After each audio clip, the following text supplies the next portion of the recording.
once again, and welcome to our weekly look at Tiffin University Basketball, Dragon Basketball Weekly. Hi everybody, I'm Russ Snyder, voice of the Tiffin University Dragons, alongside head women's basketball coach Josh Mason. And coach, how we doing today on we get to talk about a win this past week, a big win for your kids on Saturday. We'll talk about the game you had on Thursday as well, but like you said before we got started, the kids needed a win, needed something to feel good about. It had to feel good for them and for you and the coaches for getting that W on Saturday. Yeah, it was good for the program. The kids have been working hard, and we've been the last 4 or 5 games in the fourth quarter either winning or losing by less than 4 or so, and we find a way to not finish it. So this was good to see the girls respond and finish it. Well, let's take a couple days back and let's go to the game at Walsh. Where on Thursday night, you guys were tied at the end of the 3 quarters in that game, and you guys actually had an 8-point lead, I believe, in the third in that game. Talk a little bit about what you guys did well to build up that lead there in the third quarter, and then to be tied with a pretty darn good team at the end of the third quarter. Yeah, the kids defended really well. We got back in transition. We knew they like to play quick. We found a way to kind of bottle up Morgan McMillan in the beginning, in the first half, and a little bit in the third quarter, and then she started to go off and do her thing. Right. But now it started with our defense that kind of led to some of the offensive buckets we got. We'll talk a little bit about this. When I look at this game and I looked at the game on Saturday, this game, you had the young kids really step up, and then the seniors really finished the job for you on Saturday. So let's talk a little bit about the young kids. Katara, we've been mentioning her, seems like every single week this week, or this season, and Katara Desjardins has 20 points for the first time in her career to hit that 20-point plateau. Talk about what she did well in her offensive game that week.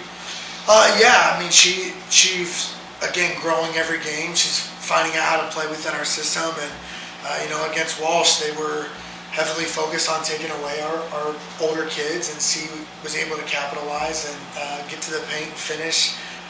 They were kind of packing in to take away Presley and Jada, and so then she took advantage of her three-point shot there too. And it was kind of a good all-around complete game for her. When you mentioned Presley, they might have been trying to take her away on the offensive end, but she still managed to get you double-digit rebounds with 10 in the game. Presley Feltner. Yeah. Walsh switched a lot. They switched everything. So Presley knew even if she didn't get the ball, when a shot went up, she was getting boxed out by someone usually smaller than her. Mm-hmm. And we have both Jada and Presley do a really good job of if they're unable to get the ball because teams are kind of focused on it, they're going to work their tails off to get a rebound and do it that way. So right. Both of them do a good job at that. Well, you guys had a 38-32 rebound advantage in that game, 32-20 points in the paint, 31-10 advantage on the bench points in that game, and a lot of that is like some of the names we mentioned. But you were, like we said, 3 quarters of the game. After the third quarter, you're tied on the road. We talk all the time about how difficult road wins are to get in this conference, but I'm sure there's a lot of positives that you're able to build off of that because the quick turnaround going from Thursday to Saturday. Well, your kids were come in focused and ready to play on Saturday. Yeah, I think they knew on Thursday we essentially call a spade fell apart a little bit. Yeah. And we've been talking a lot about when adversity hits, the difference between reacting and responding. Mm-hmm. And so Thursday we did a lot of reacting when they hit tough shots. And so Saturday coming in, the only focus was responding every possession, not letting anything affect us, continuing to play hard. And I think they did that on Saturday, which led to what we were able to do in the fourth. Well, you're coming out. My gosh, you guys came out on fire. Talk about playing confident basketball. Your team looked fantastic there. First quarter, I believe you had a 20-7 lead after the first quarter against Cedarville, and your kids just came out focused and ready to play basketball on Saturday afternoon. Yeah, at the end of the day, especially for our team, well, any team for that matter, shooting's contagious. So once one kid makes a three, it seems like the rim's wide open and everyone will make one. So I think when we started off hitting a couple shots, like the first 2 or 3 possessions, you could tell everyone was more at ease, they were more confident, and that's when everyone kind of started to score. Could you see it happen the opposite way too? Like say your go-to player, or like say you're shutting down an opponent's go-to player, and the other team will feed off that while she's not getting it going, and maybe they start pressing a little bit? Yeah. Honestly, going back to Walsh, that's kind of what happened. We were doing a pretty good job on McMillan, as about as good as you can, because she's a great player. Right. And the other kids I felt like played a little tight. And then when we went in the fourth quarter, they started to hit some shots, and that's kind of what opened it up. Gotcha. I figured it worked both ways. Yeah, so it does work both ways. 4 players in double digits for your Dragons on Saturday afternoon as well. And Jada Tate coming up big for you at the end, scoring the final 4 points for you, and the final bucket coming with 7 seconds left, and she finished off with 11 points in the game. Talk about Jada, the senior, really wanting to finish that game and get that W for your kids. Yeah, I mean, the seniors know, the seniors know we have about 6 games left, 7 games left at the time. Yep. When their back's against the wall, you're going to go to the seniors to try to finish the game. And kudos to Jada. What I commend most about her was there were parts in the game she wasn't finishing well around the rim, and I know she was pretty frustrated. But that's a 4-year starter going to the rim to finish the game, and you might have been struggling more than you'd liked when the game's on the line. So kudos to her to have that confidence in herself. Yeah, she ended up with 11 points. Kirsten Williams had a real nice offensive game for you as well. She was kind of the catalyst early on in that first quarter, getting you guys going. She ends up with 16 points and almost a double-double with 9 rebounds as well. And then Katara, who we mentioned earlier, ends up at double digits. And Savannah Richards also in double digits, your 4 girls with the double-digit scoring in that game. And as a team, you got shot 51% field goal-wise. You got to be pretty happy with that, too. Yeah, again, I truly believe more than most teams I've ever coached. We are a contagious offensive team. And so in the first quarter when we started to score, I was pretty confident we would continue to score throughout the game. When we got up to that 20 mark, but I think this showed the girls that it doesn't matter whose night it is. Everybody can score, just find the best shot for Tiffin. 40 to 22 rebound advantage for you kids on Saturday as well. 36-16 points in the paint, 24 to 9 bench points as well. So you look at some of the numbers from both these games, it almost feels like a very concerted effort. Were you almost guys playing like from the inside out this week, trying to concerted effort to get the ball into the paint, or does things just happen to work out this way? No, it's one of our big principles, trying to get to the paint, either through a post-up or a dribble, just to help collapse and open up more shooting opportunities for our kids. But I think the biggest thing that we try to focus on, like I said earlier, is we want to keep the ball moving and find the best shot. That doesn't necessarily mean the first one.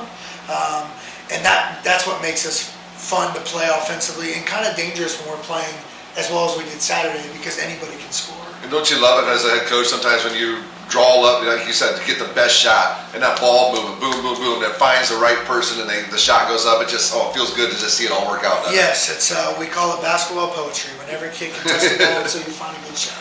Well, we've got 3 home games left, 3 road games left, and it's nice to get this big win over Cedarville because you got a tough test coming up this week on the road against 2 high-quality opponents, Kentucky Wesleyan on Thursday, Trevecca Nazarene on Saturday, 2 teams sitting in the number 2 and number 3 spots in the GMAC. So it's always good to come off of a win, especially when you got some road tests like you have in front of you.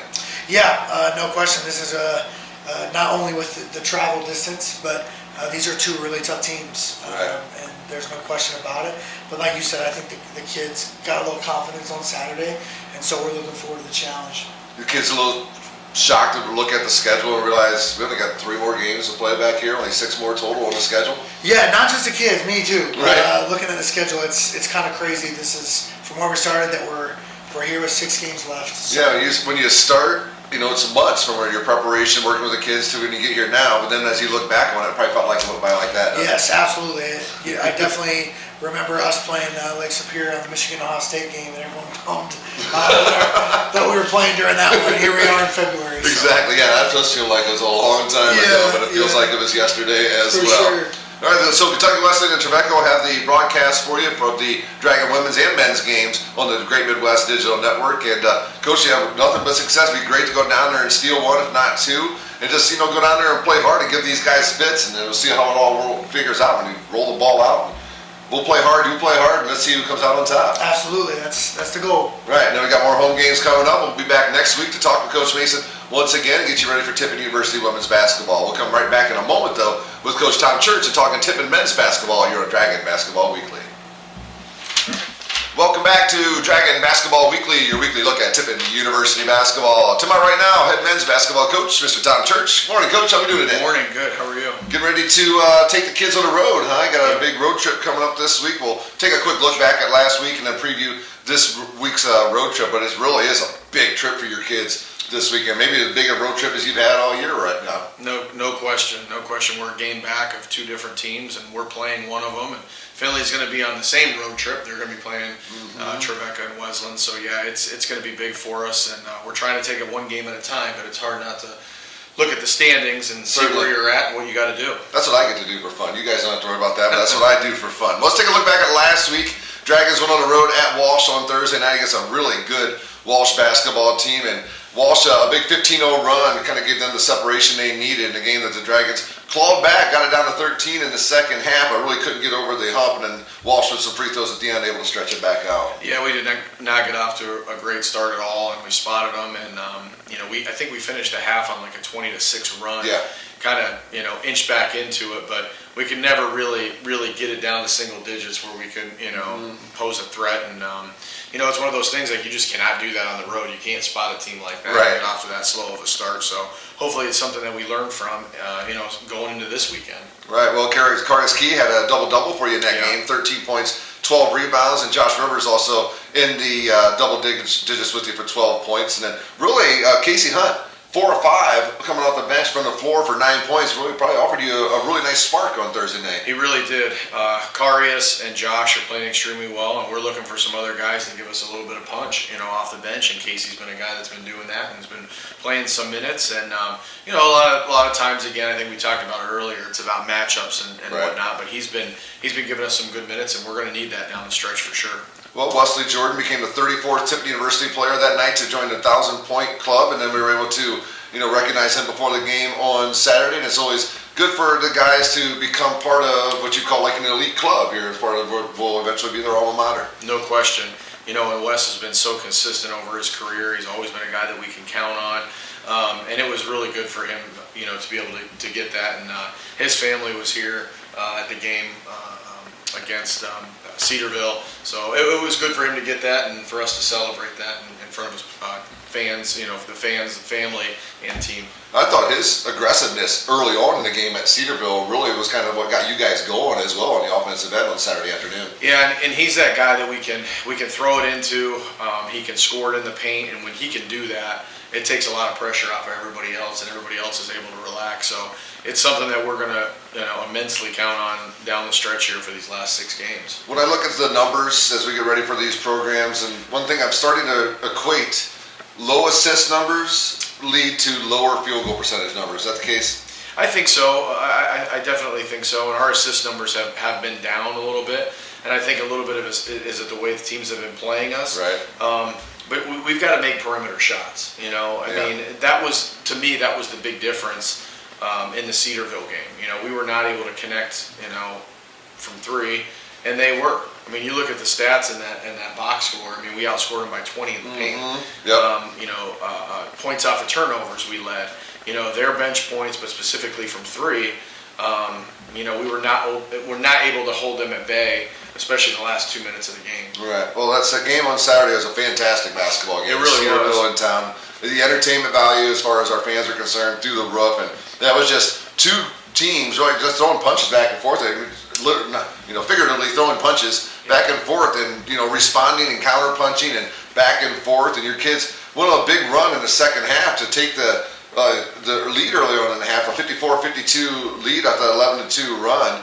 And just talk a little bit about that, what you guys did well there to get yourself that lead in the second half. Well, I thought when Wes had that tip follow dunk and that highlight, I really thought that we were going to be able to impose our will, especially at home.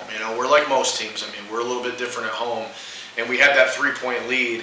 And I think we had missed a basket around the bucket, and they're a really good team. And Mogamer is one of he's their best player, and he went on a 7-0 run there. And big players step up at big times, right. And he really did. And it's like we fought so hard to get back to the game, and then at the end there, the last 2 minutes, and then at the end of the game, we had a shot to win it. And I felt like at that point they had switched to zone, and I thought that our best opportunity was going to be it wasn't about winning the game, or it wasn't about sending it into overtime. It was what's the best shot that we can get. Yeah. And I just felt against the zone, I said, let's go for it. Let's see if we can get a look from 3. So, Yeah, and we did. looks. Yeah, Yeah. we did. The one at the end there, the 0.4 seconds, but specifically Right. the one with 20 seconds left. Ian came off that little elevator screen, did a little shot fake, and got a good look at it. Yeah. And Ian's got the confidence to, that we're gonna, we've got confidence in him, and we're gonna go back to him if we get in that point. Well, again. how many scoring runs have I seen just behind my shoulders on this floor that were really getting started by him hitting a couple big jump Absolutely. shots? He even hit a shot in the Cedarville game. He hit a 3 to tie it, Mm-hmm. where we could not take the lead or tie it, and that's a big shot to kind of get us over the hump. So it's one of those things. There's a lot of other plays throughout the game that we could have made. Unfortunately, we were kind of fighting an uphill battle the whole game because we got down. But they're a good team. They're going to be right there in the region. And, we're hoping that we can get a crack at them again, a crack at Walsh again, Right. maybe through the conference tournament. Yeah, Cedarville, not a lot of weaknesses on that basketball No, team. not at all. A couple late, like I said, a couple late looks that didn't fall. Josh Rivers had a double-double for you that day, 18 points, 12 rebounds. And Wesley Jordan and Kari Ski also double figures for you. Yeah, those guys have been playing great, and we're going to need them to play great. And like I said, we'll get some more production off the bench. We'll get a couple guys going, and we're going to need it for sure Thursday and Saturday. Well, Dragons go 44% from the floor. Cedarville only 38% from the floor. It was very close rebounding, like only 3 rebounds between the difference between the two. And you only turned the ball over 8 times on Saturday, and that's one of the things that really kept you in the ball game. It was, and again, the points off of turnovers, and we've talked about it throughout the year. We're just constructed a little bit different, and we're able to impose our will inside, and maybe get to the free throw line. But I think it was 44 to 24 points In the paint. Yeah, 44-24. That's a massive number, and you look at that number and you're like, well, there's no way they lost the game. But again, the equalizer for them was their 10 threes, Yes. and I think they got 2 of them the last 2 minutes of the game. Yeah, absolutely. We had held them. They had 5 or 6 in the first half, and I think they were at 8 with less than 2 minutes to go.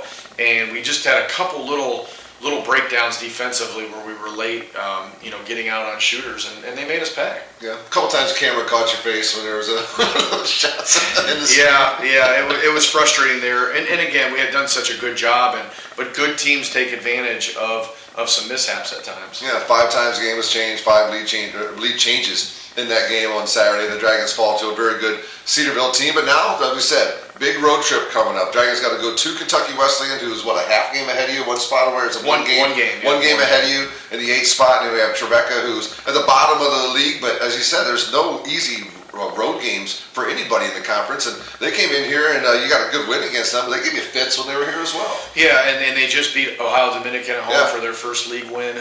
Kentucky Wesleyan's playing really well. I think they're like 8 or 9-1 at home. So they're really, really good at home. But, we still control our own fate. Yeah. We don't have to win and then hope somebody else loses. Mm-hmm. We can still control our own fate. So, I think by this time next week when we talk, I think we're really going to know where we stand. I think so, too. Because Findlay is at 7-7 as well. Mm-hmm. They've had some issues here over the last couple of weeks, so they are right in front of us as well. They're on this road trip. Them and Wesleyan got to play. Somebody's got to win and somebody's got to lose. Exactly. So if we can handle business and take care of 2 this week, we could be in the driver's seat coming home for a game on Thursday. Yep, 3 home games and 3 road games left. It's hard to believe. I said something to Coach Mason. Does it feel like when you look back from when you first started working the kids out here, when you could have them in the gym, when your practices can start, to now, it's a few months. It feels like a long time, but when you look back on it, it feels like it was yesterday. Well, as soon as the season hits, it goes like that. Especially when you're, we've played well and we've won games, and it goes a lot faster when you're winning games Right. and you go on those streaks. So, if we can handle our business on the road here, we're hoping that this season drags out even farther. Absolutely, yeah. You'll take all the extra games that aren't on that schedule and go to TiffinDragons.com as soon as you can get them. That's for sure. Absolutely. Well, Coach, have a safe trip down to Kentucky and then to Trevecca, and bring back a couple wins. If you can, we'll talk about it next week. That sounds great to me. Don't forget, you get all the live streams at the Great Midwest Digital Network. Kentucky Wesleyan and Trevecca Desiree will have the coverage for you. We'll have the Dragons when they get back here to town at the Gilmore Student Center. He's Coach Tom Church. I'm Russell Snyder. This has been your look at Dragon basketball as Tiffin Dragon Basketball Weekly.